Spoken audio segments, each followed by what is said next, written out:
Okay, so welcome to my talk called Modern Web Vulnerabilities 2020. So for those of you who don't know me, I'm Erlend. I work at a company called Blank, where I mostly do development, but I also do a bit of security testing. I do a bit of bug bounty hunting, a bit too little lately, basically, but and I also build some open security tools like Retire.js, and I do a lot of security stuff. So I'm also the head of the OWASP Norway chapter, and there you also have my Twitter handle. So 2 years ago, I was here at NDC Security, and I did a talk called Modern Web Application Bugs. And the idea for that talk was I would look kind of outside of the OWASP top 10, because those are known to most people. And I wanted to find some other types of bugs that were interesting and that were gaining traction in bug bounty programs, but were lesser known to people. And these are the kind of things that I went through in that talk. And it's interesting to see, because from when I started creating that talk and until it was ready, 2 of these things had actually been included into the OWASP top 10, because there was a new one coming out during that time. And that was XXE and insecure deserialization. Now, we've seen some things happening to these bugs since then. One of the things that we saw is that attacks, they keep getting better. So this was one of those things where XXE was actually a problem in an editor. So in VS Code, if you had a VS Code installed and you would open an XML file, it would actually be parsed every time you were opening and saving the file, and it would do XXE, which was pretty bad. Similarly, we see insecure deserialization attacks. There have been a lot of new findings. So these are three things that I found recently in a blog post about newer types of bugs, where we see things like remote code execution in Telerik. We see all kinds of .NET related stuff. And the previous research has been a lot around Java, for instance. But now we see this has been broadened into Node, into PHP, into Java, into everything. Similarly, SSRF, server-side request forgery, there's been a lot of research done there as well. We've seen some interesting things like protocol smuggling. So what that means is you send in something over one protocol, but then in the next hop where it gets sent to a different server, you're kind of using a different protocol. So you're kind of smuggling one protocol inside of another. Well, the idea about the talk was to talk about things that I saw in bug bounty programs, but SSRF has also been used in real-life attacks. So we saw this thing, Capital One hack, and I'm not sure if it's confirmed that this was an SSRF, but at least what they're saying is that this person used SSRF to steal some AWS keys and then downloaded the data for over 100 million customers. And so this was a pretty big attack, and highlights how dangerous SSRF can be, because you can use it to sort of browse internal servers, steal things off them, and then use that as the next step in the attack. If we go to the bug bounty statistics, this is from BugCrowd's report. And here we see, at the top, we see cross-site scripting. And that's no surprise to people in the industry, because cross-site scripting is really, really prevalent everywhere. We see it all the time. We see a lot of reports on cross-site scripting. And we also see some other things there, like insecure direct object references, where basically broken access control. We see problems with session management. We also see number 6 there, cross-site request forgery, which was, interestingly enough, it was removed together with 5 from the OWASP top 10 in the last revision. But these are the kind of things we see there. If we go to the other big platform, HackerOne, they have these types of statistics in their report. And again, we see cross-site scripting on the top there. In this case, it's divided by industry, so we can see that transportation still has issues with cross-site scripting.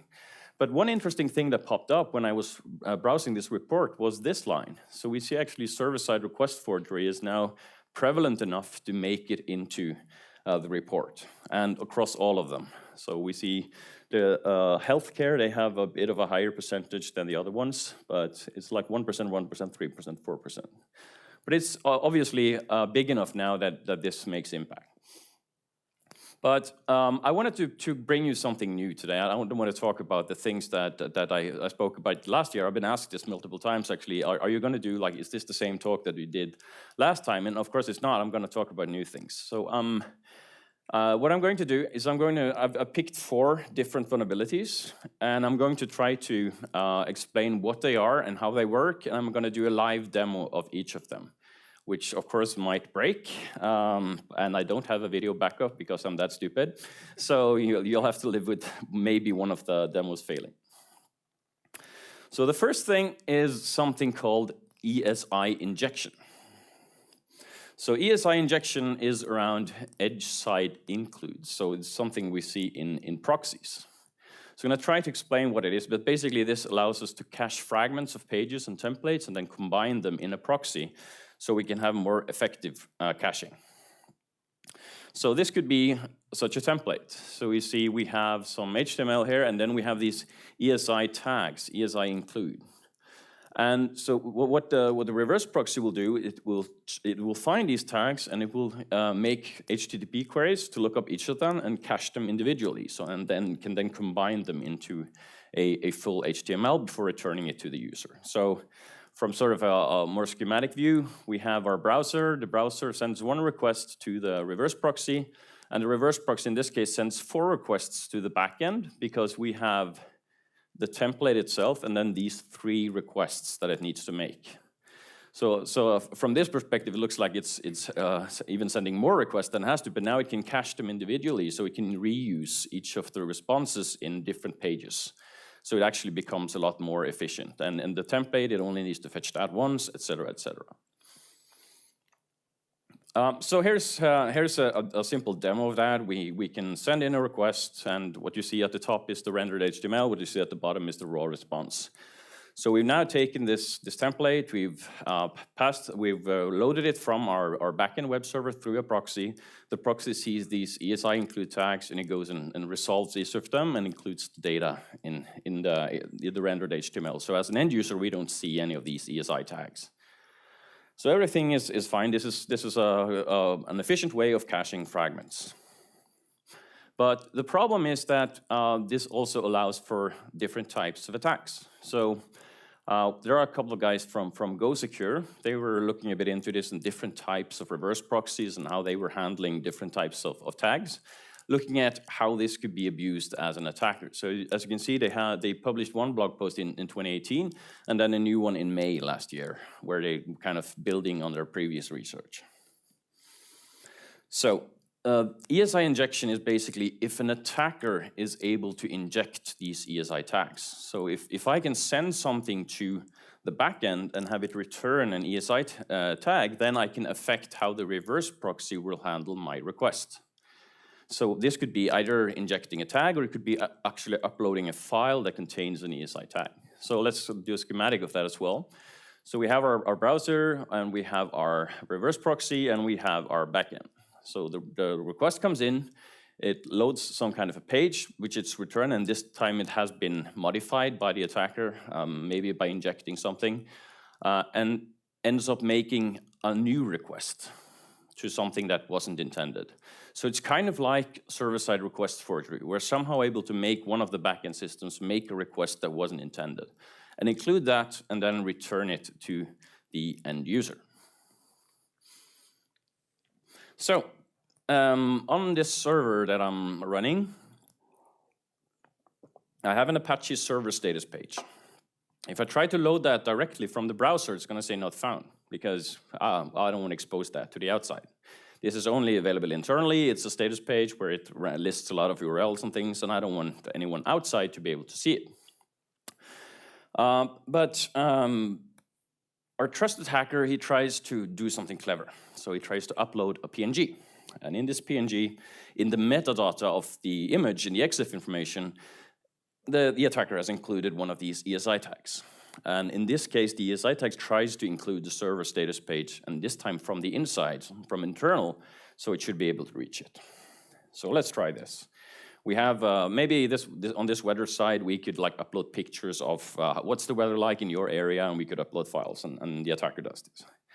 So sends this in, gets a PNG in return, but in this case, it was unsuccessful. So if we scroll down a bit, we should be able to find the ESI tag here. And it wasn't processed because this was a binary file. So in this case, the reverse proxy was set up to not process those kinds of things. So sad face, not processed. But what if they allow SVG files? Because SVGs are images, right? What if we do this? So what we're doing here is we're uploading an SVG file. Inside this SVG, we have what's called a foreign object. A foreign object is basically something that's not the SVG, but you can include it in there anyway. And so we add a pre-tag with the HTML namespace, and we do a C data to basically escape what comes back from this server status page. So what happens if we run this through the reverse proxy? So I've uploaded, as an attacker, I've uploaded this to the server, and then I try to read it back. And in this case, it works. Like the yellow circle here, that's the SVG. That's the ellipse fill yellow thing, the first line here. The rest of it is actually the server status. So I was able to make the reverse proxy go and query for the server status page and include it as a part of the image, which is not exactly what you would want. So success on this one, great. So the dangers of ESI injection is, of course, that we can inject content. So we could bring in, like, let's say, pages or images that would be included on the site of someone who didn't really want that type of imagery or that type of content on their site. So sort of a defacement attack. We could include JavaScript, so we could do cross-site scripting. And we could, of course, steal content through SSRF. So like in this case, I could steal the contents of the server status page. Or some of these reverse proxy, they even allow you to grab cookies. So you can specify HTTP cookie, because you can kind of take things from the request when you want to pass that on to the backend servers. So in this case, and this was figured out by the guys from GoSecure, that you can sometimes steal cookies as well. So how do we find and stop this? Well, we need to test with different types of files. So in this case, I tested with a PNG, that didn't work. I tested with an SVG, and that worked. So we can kind of test all of these things and see what happens. What will be processed if we have one of these reverse proxies? So of course, we should review the config of our reverse proxy and see what is ESI enabled, if it is enabled, what kind of content types are processed, etc., etc. We should, of course, make sure that you can't inject tags like for normal cross-site scripting protection. You can't inject an ESI tag as your first name and then have that processed on the way back. But probably it's wise to use a scanner, because this is a very generic attack. It should be easy for scanners to find this. So I think Burp Swift, for instance, has support for finding these kinds of things. So that was ESI injection. The next thing we'll talk about is something called JavaScript prototype pollution. And the thing with prototype pollution is it's kind of it's about how JavaScript works. So JavaScript objects, they're not class-based, or at least they didn't used to be class-based. You have a class keyword in new JavaScript, but you didn't used to. But the JavaScript objects have what's called a prototype hierarchy. So if you try to look up a property on an object, it will check, does this object have this property? And if it doesn't, it's going to check the prototype. So it's kind of an inheritance thing, but not really. So it's going to check the parent, and does the parent have this property? And it's going to keep looking up until it reaches the end. And if it doesn't find it, it returns null or undefined. But if it finds it on any of the parents, then it's going to return it. So this is something we typically used earlier. Before we got the class keyword in JavaScript, we would use the prototype to build objects like this. So we create a function called logger, and then we modify the prototype and add functions to the prototype, so that when we later create an instance of logger, we would have the functions that we defined.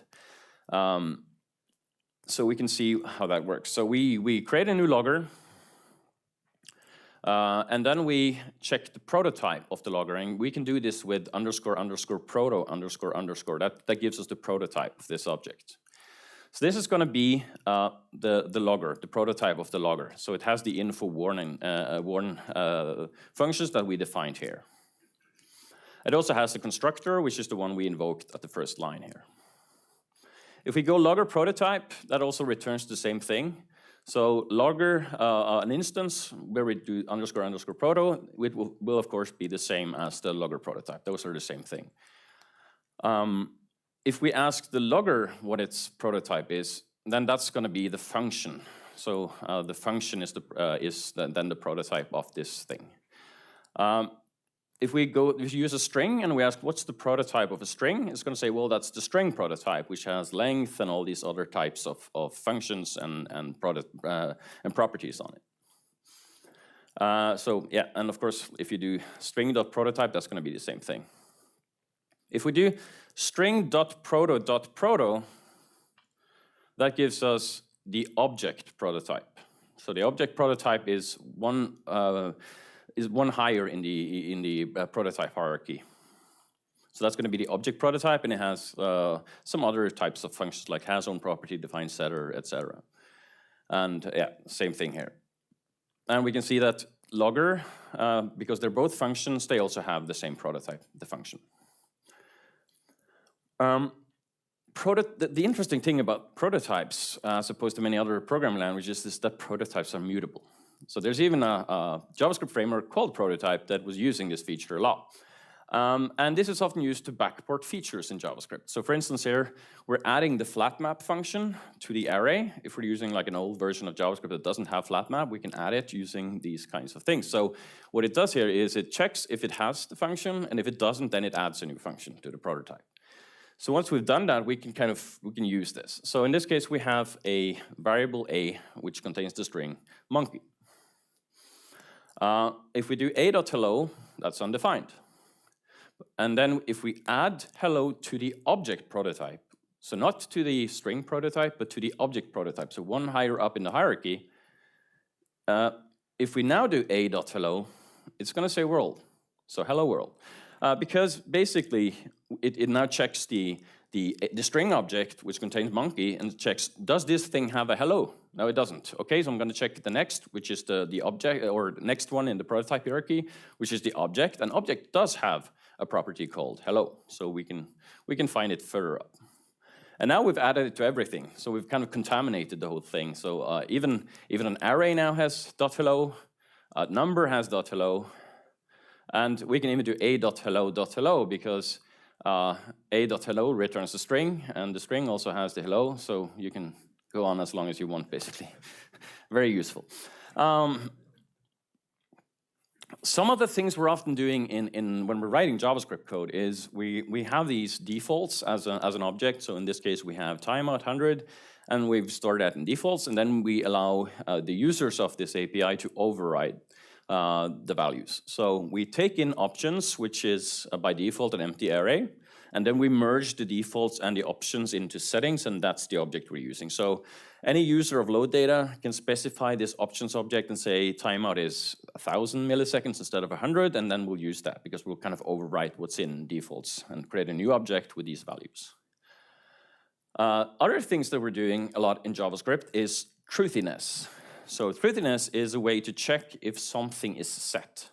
So in this case, SomeObject.SomeKey, if that has a value and it's not false and it's not 0 and some other things, this is going to return true. So if SomeKey here is an object, it's going to return true. So if SomeObject.SomeKey contains something, it's usually going to run what's inside the if. And the second if here does the exact same thing, it just does the lookup a bit differently.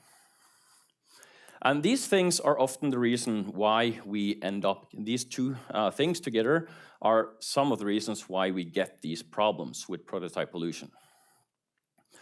If you're able to influence the options object in this case, and merge does a poor job of filtering out bad stuff, or if you're able to do some object and then control the value of A, B, and value, that means you probably have prototype pollution. So in this case, we have a piece of code. This is a Node.js application. We can do a put to an ID and to update a document. And as you can see on the bold line here in the center, it says let updated doc equal _.merge the document that we have locally with what comes in the body of the request. So we perfectly control the request body as an attacker. So here we are able to influence this. And the reason I'm using underscore here is because underscore had a prototype pollution in the merge function. So let's see how that works. So we have this nice little application. We can go to who am I? And because we have a, we get a session and it says username is anonymous. You're not logged in as anyone. So we can keep sending this, nothing happens, but we can then start to maybe send in a blob. So we're going to send in data, :hello. And now we get an object down here. It says ID 11. If I send a new one, it gets a new ID. So I can keep sending in these blobs, and we're going to get new ones. And I can fetch one of these blobs. So if I add a 1 or an ID of whatever object I just created up here, we can return one of the things that we've stored on the server. The more interesting thing is how can we use this as a part of a prototype pollution attack? So what you're seeing here is what I'm doing now is I'm doing data hello and then underscore proto, and then I say polluted and then username admin. So what does this do then? I'm gonna add a new thing, but I'm gonna also pollute the prototype at the same time. Interesting. Let's send this in. And if you look at the response now, there's no sign of the proto. It disappeared, there's nothing here. We have an ID, we have a created ad, we have the data we sent in, but there's no sign of the prototype. So did it work or did it not? Was it filtered out? Well, what happens if we now try to ask for polluted? So polluted, as you maybe remember, that was the first key of the prototype. So what happens if we ask for polluted now?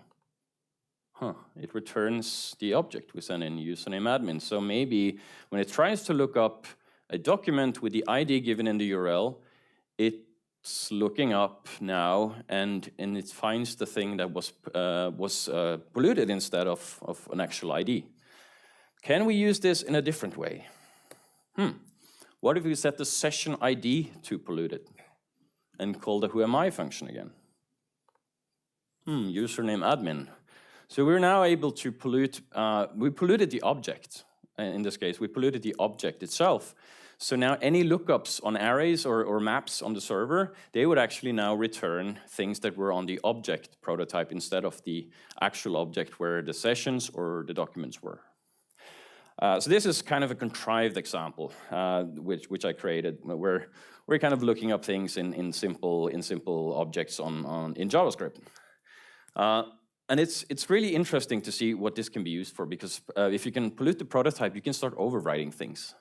So it's a really easy path to denial of service. What if you overwrite the toString function with just a string? It's not going to work because the JavaScript is going to try to call that string as a function, and it's going to fail, and this would typically mean the application will crash. We can also overwrite framework functions, and we can do all kinds of things. On the client side, this is often used for cross-site scripting, because we can start overwriting things and make things return things when it wasn't supposed to. But sometimes we can even get remote code execution. So Michał Benkowski of Security, he was looking at a CVE on Kibana. And he's written a really nice blog post about it and also published some slides. And I decided I wanted to try to reproduce what he was doing.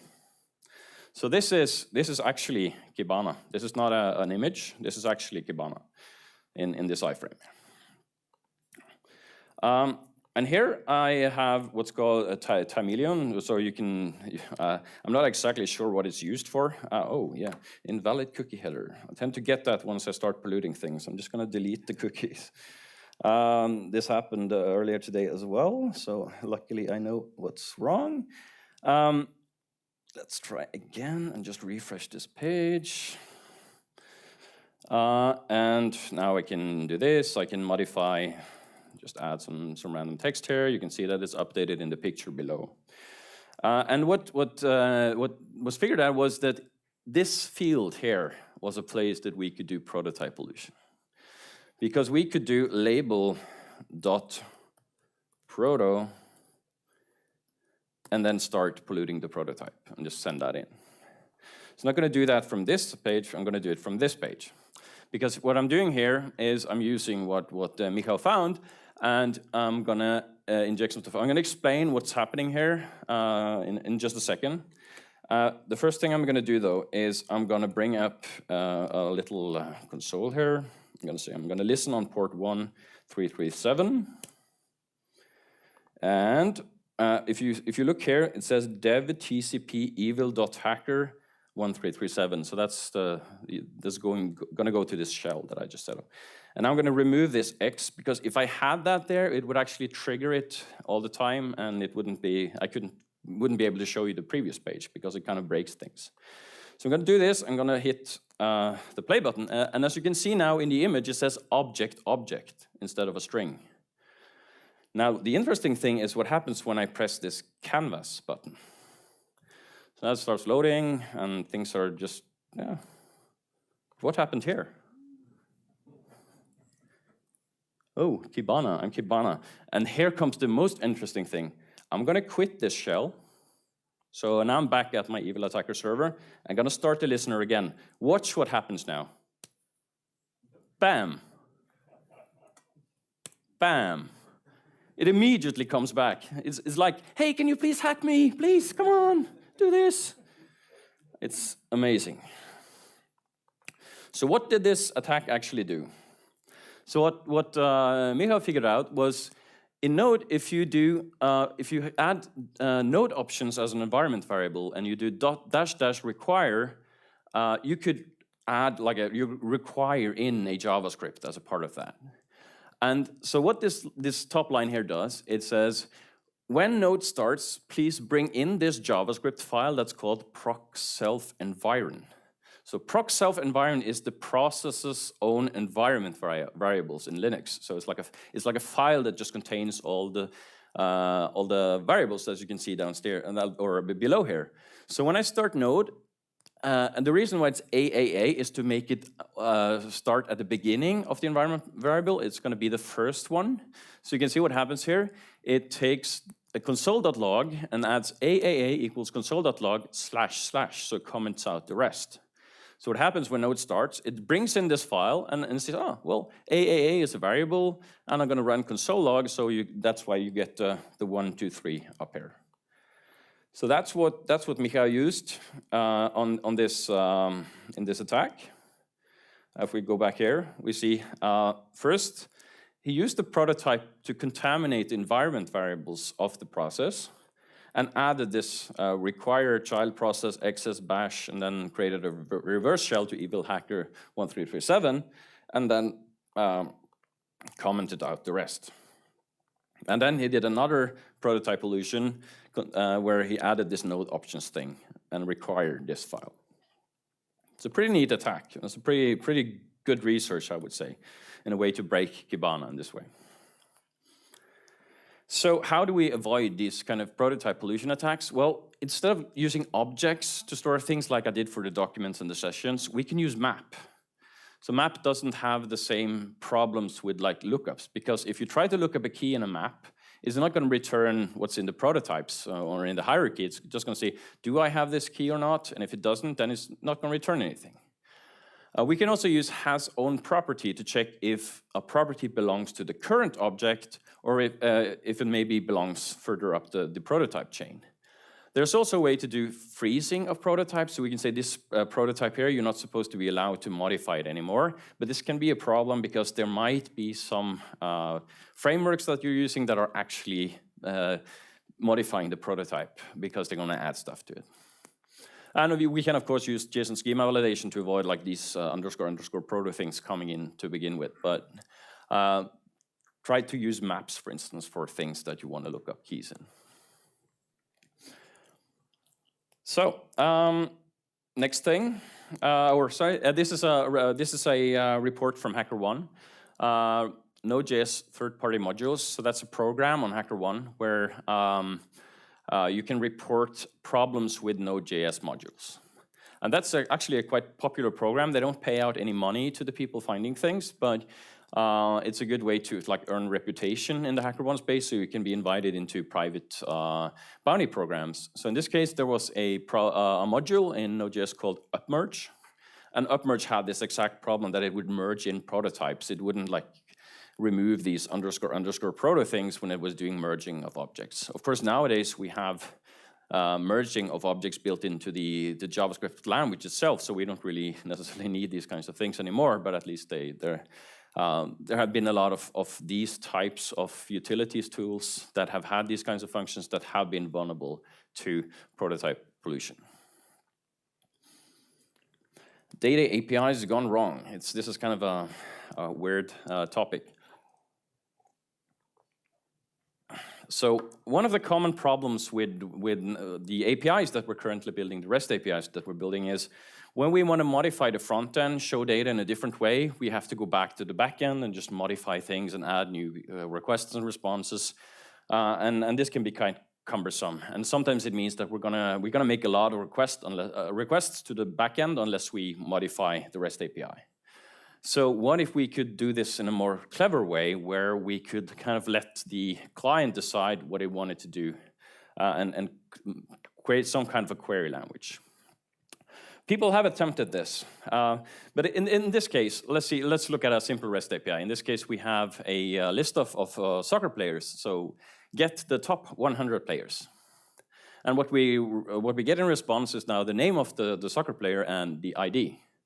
And if we go to a specific player and go to the stats, then we get the average score.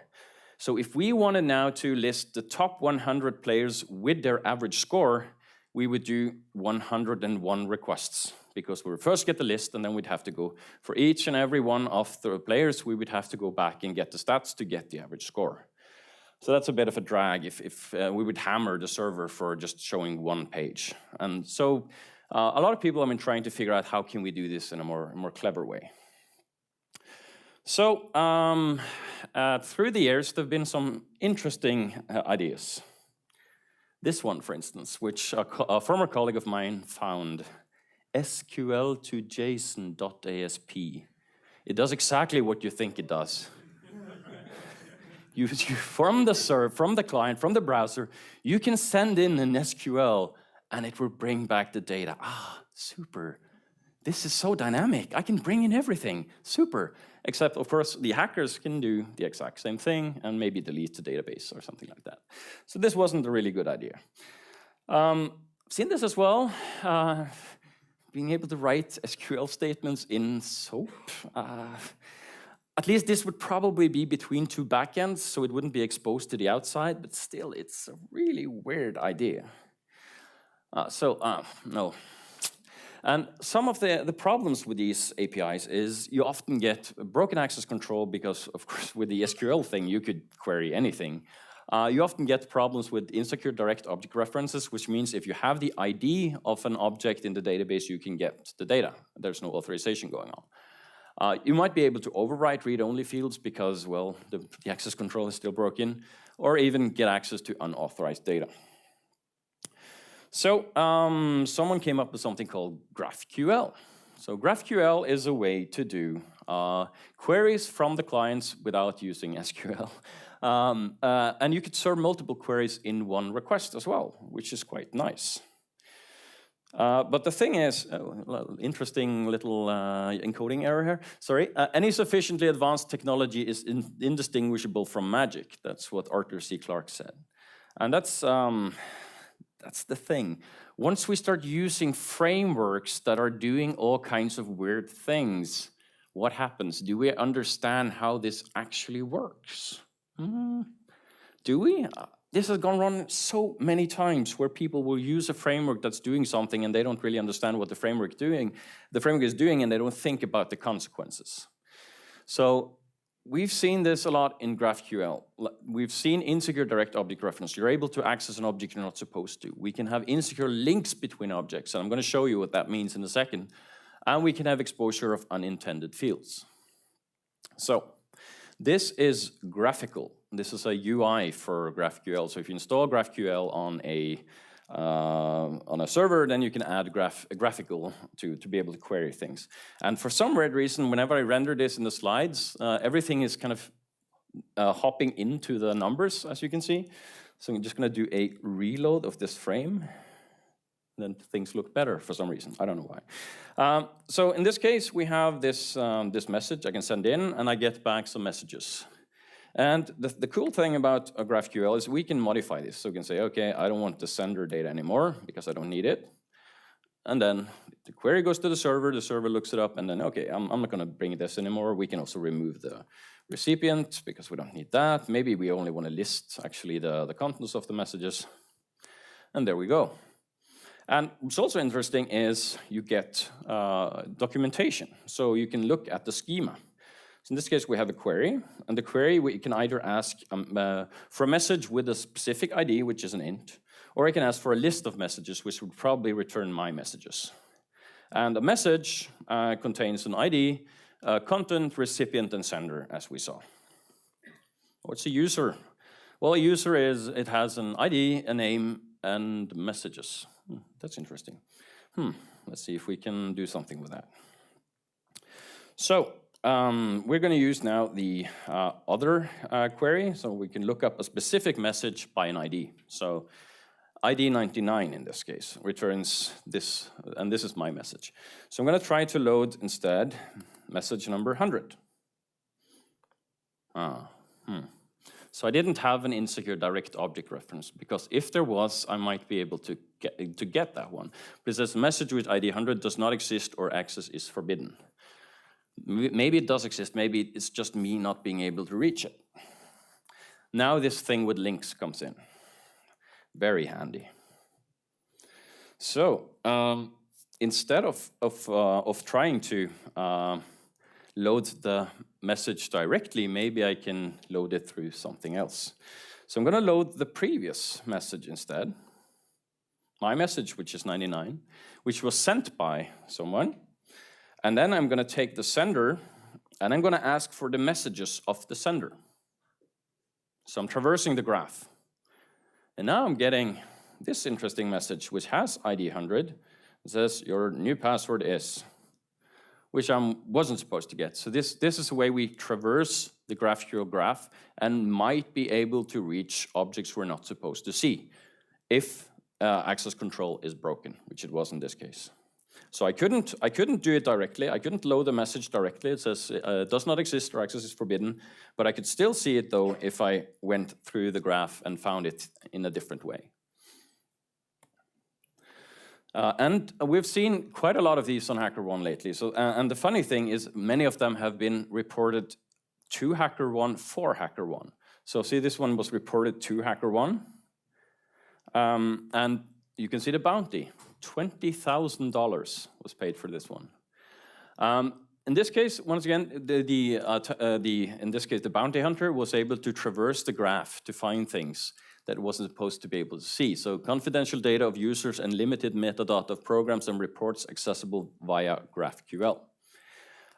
They had a funny one earlier as well. Beerify.shopifycloud.com. GraphQL discloses internal beer consumption. And this is one of the comments. If you can escalate to a beer denial of service, that would be devastating. And they paid $802.20. I don't know. But interesting. This is a list from HackerOne, from the Hacktivity tab, where I just searched for GraphQL. You see account takeover via leaked session cookie, disclosure of payment transactions for programs via GraphQL, and you can see the payments of this are often quite nice. They're often rated as critical, except the one where the arrow is. It says like low, but it still paid $1,000. So it's quite a nice payout for it. So how do we avoid this? Well, we have to, first of all, separate our domain model internally from what's exposed in the API. This is always a good idea. So we use DTOs or something like that. And then we need to really think about the authorization checks between these objects. So in this case, it was possible to jump from a message to a sender, and from the sender, which was a user, we could jump to the messages. So we shouldn't be able to traverse the graph that way, but it was for some reason possible because we didn't think about it when we defined the graph. Last thing is something called HTTP desync attacks. And this is kind of a cool thing. It was presented at Black Hat 6 months ago, and it was some research by James Kettle of Portswigger. There is a great blog post that he wrote, and you can also find videos of his talks around this online, but I'm going to show you kind of how it works. I'm not going to go as detailed as he does, but I'm going to show you how this can work and how it can be abused. So this is a variant of something called request smuggling. And with request smuggling, we're abusing the fact that a reverse proxy and a backend might interpret HTTP messages differently. So we have this reverse proxy, we have a browser, and we have someone who's evil. And the evil person is sending in a couple of requests. The reverse proxy sees them as two different requests, passes them on the wire to the backend server, which also sees two requests. Then a benign browser comes along, sends a couple of requests. Those are also seen as two requests and forwarded to the backend over the wire. Once again, the backend interprets them as two requests. But now our nefarious hacker creates a message with something at the end and sends that. In this case, the reverse proxy sees, oh, that's one message. All of that red and green stuff, that's just one message. I'm going to pass that to the backend, but the backend interprets it differently. So it sees the red part as the beginning of a new message. So when our benign user comes along and sends one message, this is what the reverse proxy sees. It sees this as a brand new message coming in. I'm going to pass it over to the backend, and it's passed over the wire, but it's just appended to what was already there from the evil person. So in this case, the attacker is able to add stuff at the front of an HTTP message. It could also be the other way around. That they would interpret it differently, and you can get the wrong response instead. So request smuggling, the original version, which is now mostly dead, you could set different content lengths. So you would set content length 6 and content length 5, and depending on which one was used by the reverse proxy and the backend, they would see the message differently. So one of them would see the green stuff, and the other one would see 1, 2, 3, 4, 5G if it used content length 6.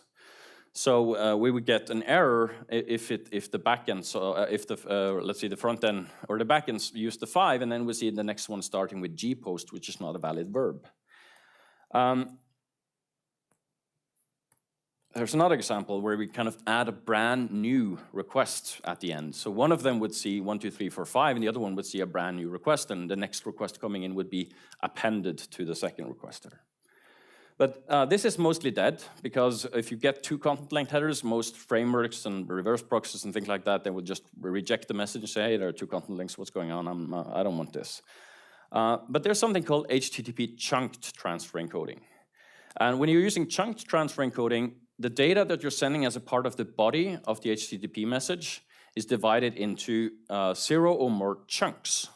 And each chunk contains the size, and then a line feed, and then the data, and then a new line feed. And the request is terminated by a chunk that has a size of 0. So let's look at what this could look like. It looks something like this. So we say transfer encoding chunked. The first chunk has a length of 8, so that's message, etc. The next one has a chunk. The next chunk has a length of 5, and then we terminate the message with a chunk with length of 0. So we have the first chunk, the second chunk, and the terminating chunk. Once again, the encoding has been messed up for some reason, but this is from the RFC. If a message is received with both a transfer encoding header field and a content length header field, the latter must be ignored. When security researchers see must be ignored, they often think, and the troll face comes along, must. This is interesting. Will all of the reverse proxies and all of the backends actually do this?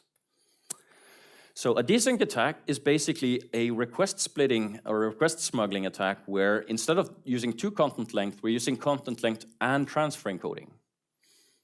And we're mixing them, and we're seeing one of them will use one of them, the other one will use the other one.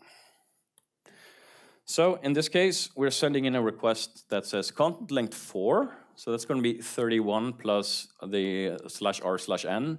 And the next one is using chunked, so it's going to see the first, this has two chunks looking like this. So 31, by the way, is hex. So it's not, the length of this is actually 49 or something, but the sizes here are in hex.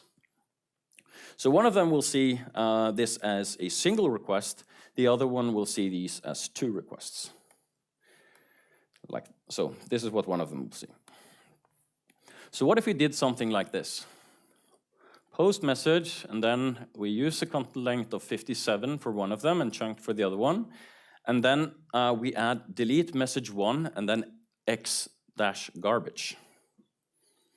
So maybe the reverse proxy would see, well, okay, this is length 57, I'm gonna pass it on to the backend, and the backend just sees, okay, I have this thing, and then I have a new request starting down here. I guess I just have to wait for the rest of it. And then the benign request comes in, and now you see the reason why we had the x-garbage thing there. Because that's gonna catch the original request that the benign user sent, which was get/http. But we also get a bonus here.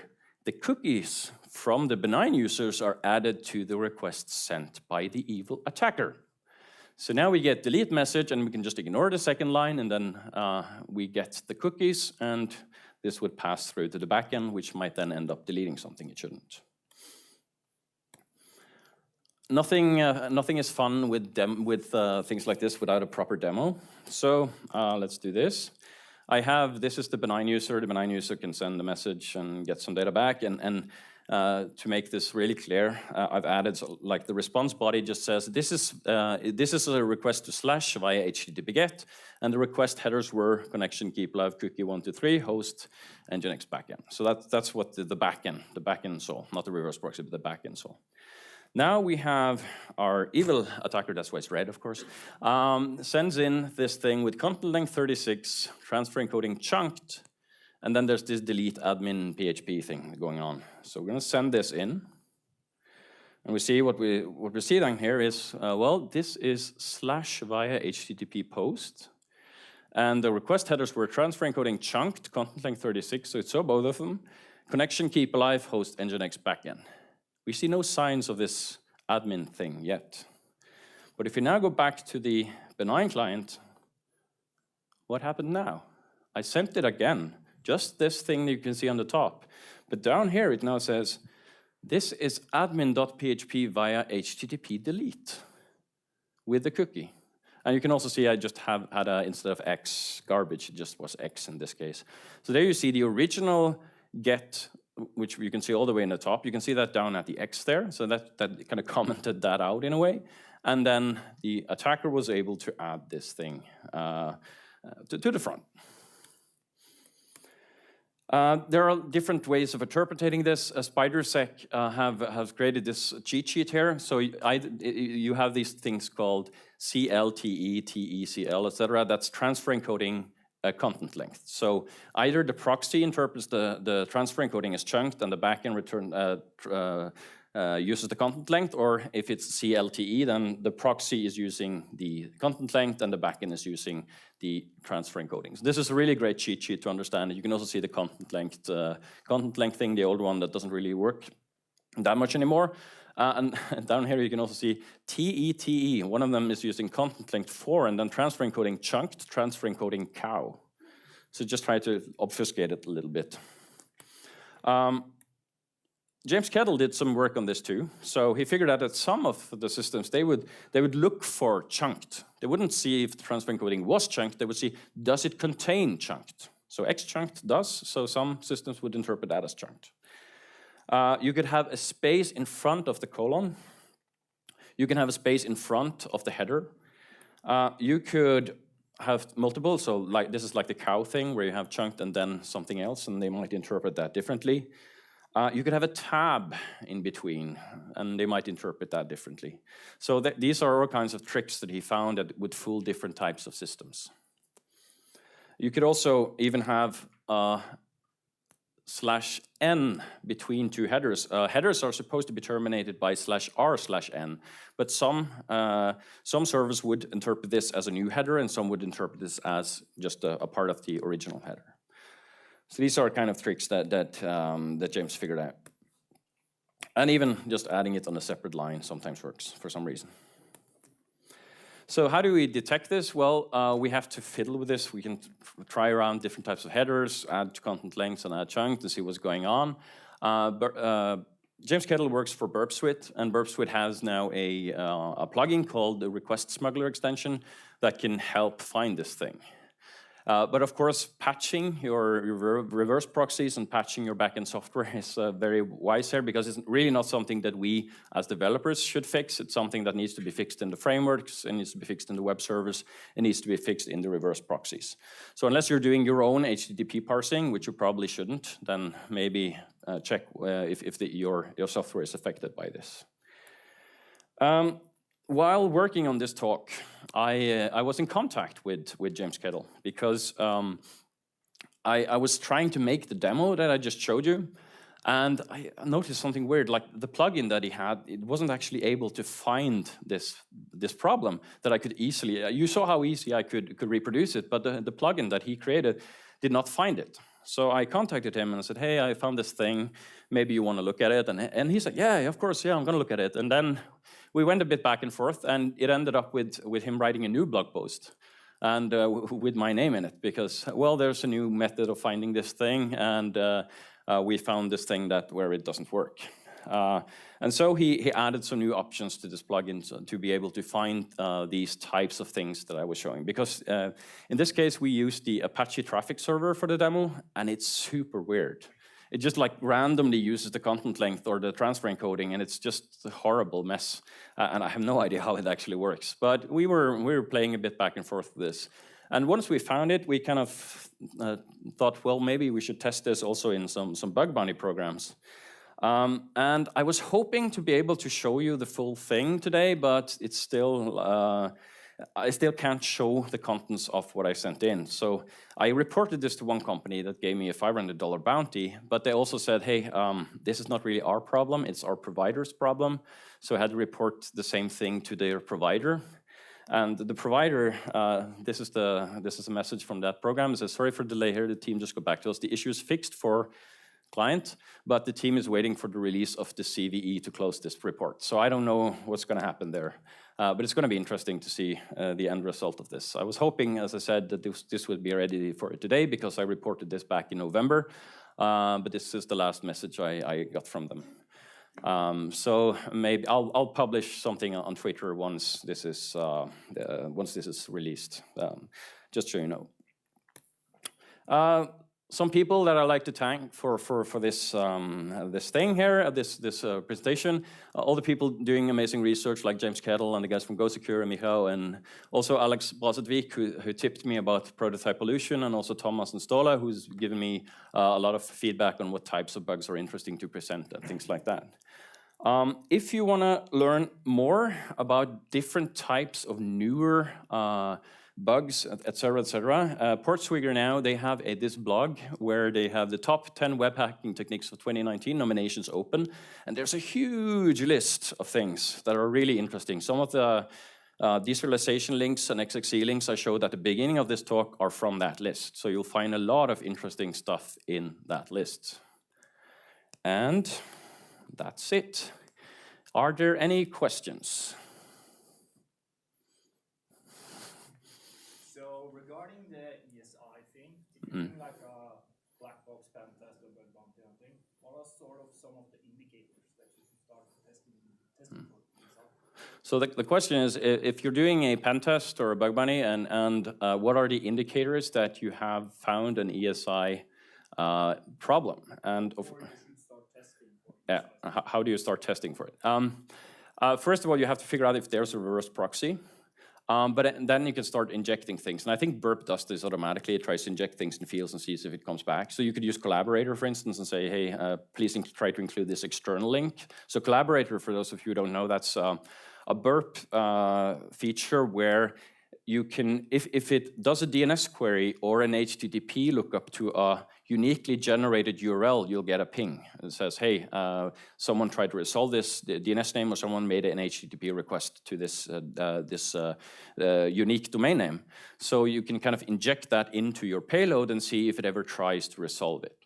You could also, of course, use your own server if you have that. You could try to include things. Often, if you are able to include it, but it fails, you'll get like a 500, and it will be very weird. It acts in a very weird way. So I can actually show you what happens. Let's see if I go back to the, let's see, the SVG here.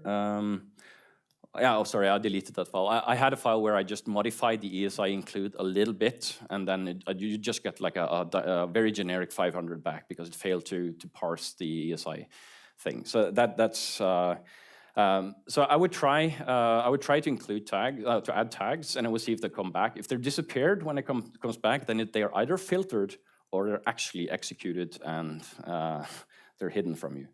So, but of course, if you're the defender, you should go and review your config, etc., because that's something you should really test for. You should really check if your reverse proxy has ESI enabled. A lot of the big reverse proxies do have ESI. So things like Varnish and a lot of other ones, they have ESI. So if you go back and read the blog post from the Go Secure guys, they have some very interesting things for each of the different reverse proxies that they tested, and that will give you a good indicator of what you should look for. Any other questions? No. Okay, thank you.